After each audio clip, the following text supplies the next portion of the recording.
നമ്മുടെ ഏറ്റവും മനോഹരമായ ഒരു വികാരമാണ് പ്രണയം. പരസ്പര വിശ്വാസവും നിരുപാധികമായ സ്നേഹവും എല്ലാം അതിൽ ഉൾച്ചേർന്നിരിക്കുന്നു. പ്രണയത്തെക്കുറിച്ച് പറയാത്ത എഴുത്തുകാരുണ്ടോ? ഇല്ലെന്ന് തന്നെ പറയാം. നമ്മുടെ കവിതകളിലോ പ്രണയം അങ്ങനെ നിറഞ്ഞു തുളുമ്പുകയാണ്. മാനത്തു നിന്നടരുന്ന മഴ മുഴുവൻ കടലിൽ ചെന്ന് പതിച്ചെന്നിരിക്കാം. അതിലൊരു തുള്ളി പോലും മുത്തായി മാറുകയില്ല പ്രണയമില്ലെങ്കിൽ. പ്രണയത്തിൻ്റെ തീവ്രത വ്യക്തമാക്കുന്ന ജലാലുദ്ദീൻ റൂമിയുടെ വരികളാണിവ. റൂമിയെക്കുറിച്ച് ഓർക്കാതെ എങ്ങനെയാ പ്രണയത്തെക്കുറിച്ച് പറയുക അല്ലേ? The whole universe is a പോയട്രിയിൽ ഇന്ന് പരിചയപ്പെടുത്തുന്നത് ഒരു പ്രണയ കവിതയാണ്. തുളസി കേരളശ്ശേരി എഴുതിയ പറയാൻ ബാക്കി വെച്ചത് എന്ന കവിത.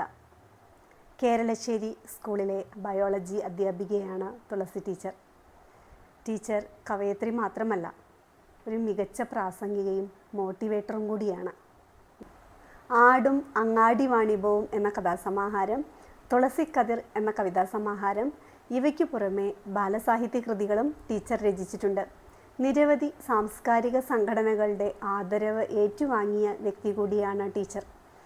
തുളസി ടീച്ചറുടെ പറയാൻ ബാക്കി വെച്ചത് എന്ന മനോഹരമായ കവിത നമുക്കൊന്ന് കേൾക്കാം. സ്നേഹം. പറയാൻ ബാക്കി വെച്ചത്. ഏതൊരു പ്രണയിനിക്കും അകത്ത് തോന്നുന്ന ഒരു സാധാരണ ചിന്തകൾ. പറയാൻ ബാക്കി വെച്ചത്. നിന്റെ കരുതൽ പൂട്ടുകളെ ദുസ്വാതന്ത്ര്യ താക്കോലിട്ട് തുറന്നു. നിശബ്ദ സ്നേഹാധിനിവേശങ്ങളെ വായാടിത്ത വേലിയിൽ കുരുക്കിയും. ചുണ്ടിൽ നിറയാതെ പോയ സ്നേഹമധുരങ്ങളുടെ കണക്കെടുത്തു. ചൊരിഞ്ഞ പ്രണയമഴകൾക്കിടയിലെ വരണ്ട വേനലിനെ പഴിച്ചു. നിന്റെ കരുതൽ പൂട്ടുകളെ ദുസ്വാതന്ത്ര്യ താക്കോലിട്ട് തുറന്നു. നിശബ്ദ സ്നേഹാധിനിവേശങ്ങളെ വായാടിത്ത വേലിയിൽ കുരുക്കിയും.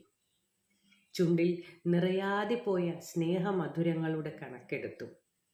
ചൊരിഞ്ഞ പ്രണയമഴകൾക്കിടയിലെ വരണ്ട വേനലിനെ പഴിച്ചു. വിരിച്ച തണൽ കുടകൾക്കിടയിലെ വിള്ളലിൻ വ്യാപ്തമളന്നും. പരാതിപ്പെട്ടി തുറക്കുമ്പോഴും പൂർണ്ണ പ്രണയത്തിൻ നിലാക്കുട പിടിച്ചവൾ ഞാൻ, നിന്റെ പ്രണയിനി. ഈ സ്നേഹനദിയിലെ ഒരു തുള്ളിപ്പോലും സൂര്യൻ്റെ കുശുമ്പോ കാറ്റിൻ്റെ കുസൃതിയോ കിളികളുടെ കിന്നാരമോ കട്ടെടുക്കരുതെന്ന് വാശി പിടിച്ച നിന്റെ പെണ്ണ്, നിന്റെ പ്രാണപ്രണയിനി. ഈ സ്നേഹനദിയിലെ ഒരു തുള്ളിപ്പോലും സൂര്യൻ്റെ കുശുമ്പോ കാറ്റിൻ്റെ കുസൃതിയോ കിളികളുടെ കിന്നാരമോ കട്ടെടുക്കരുതെന്ന് വാശി പിടിച്ച നിന്റെ പ്രാണപ്രണയിനി, നിന്റെ പെണ്ണ്. നന്ദി.